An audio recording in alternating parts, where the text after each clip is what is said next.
बिस्मिल्लाहिर्रहमानिर्रहीम अस्सलाम वालेकुम दोस्तانو उम्मीद लरम چې تاسو به روغ جوړ او خوشاله وي او ژوند په مزو کې وي دوستانو دیر کې ډیر زیات ظلم شوی دی زیاتې شوی دی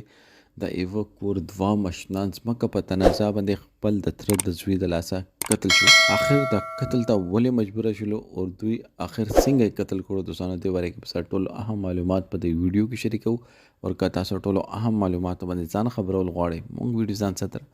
اخره پورې وګورئ او چې کوم ملګري مونږ په چینل باندې نوي دي هغوی د مونږ چینل مخه شان سره سبسکرایب کړي ډالۍ نشان دی وایي تاکہ مونږ راتلونکي معلوماتي ویډیو هغوی ته په اسانۍ سره ملاو شي دوستانو دا واقعه دا دیر ده چې دوه ماشومان چې هغوی پلار د ځمکې لانجه روانه وه سکول نه غایب شي لاپته شي کور ته واپس راشي پولیسو کې اف ای آر درج شي دویمې ورځې باندې هغوی لاشونه چې دي هغه د غره نه ملاو شي پولیس خپل تفتیش شروع کړي او تفتیش کې چې پوسټ مارټم باندې داسې هغو ته څه شواهد ملاو شي چې هغو کله خپله انکوایري شروع کړي نو دا د تره زوی پرې خبره ورسي نو هغه تره زوی چې کله ونیول شي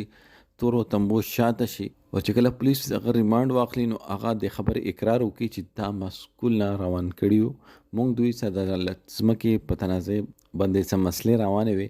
او دوی موږ څخه خپله ځمکه چې دا دوی موږ نه نیولې وه دې وجې باندې ما دا دوه ماشومان قتل کړو زه دا یوه خبره ده ماشومانو پلار ته کول غواړم او دوی ته کول غواړم چې هغه دوه ماشومان قتل کړل هغه دوه ماشومان چې دي هغه لاړل د دنیا نه لاړل او بل زوی چې ده هغه په تورو تمبو شاته ده هغه ته به هم پھانسی وشي یا عمر قید به وشي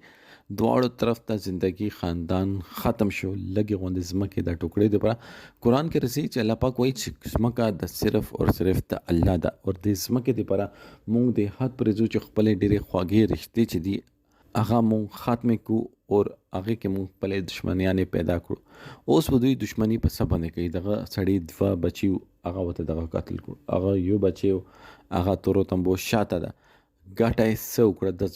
د ځمکه به دوی ته دوی نسل زیاتی یو مور باندې یو پلار باندې څومره تېرېږي چې هغې مور باندې به څومره تېرېږي او هغه پلار باندې به څومره تېرېږي چې څوک چې تورو تمبو شاته ده او چې هغې مور او هغې پلار باندې به څه تېرېږي چې چا دوه بچي دې ټیم کې په ګور کې پرته دي دوستانو که موږ خپلو بچیو ته او بچي چې دي هغوی په مخکې دا مسلې مسایل نه ډسکس کوو نو کیدای شي د مشران په یوې فیصلې باندې ورسي نو کوشش کوئ چې تاسو چې څومره مسلې دي هغه واړو په مخ کې مه ډسکس کوئ دوستانو دې باره کې تاسو سره د کومنټ سیکشن کې خپل رایې اظهار ضرور وکړئ والسلام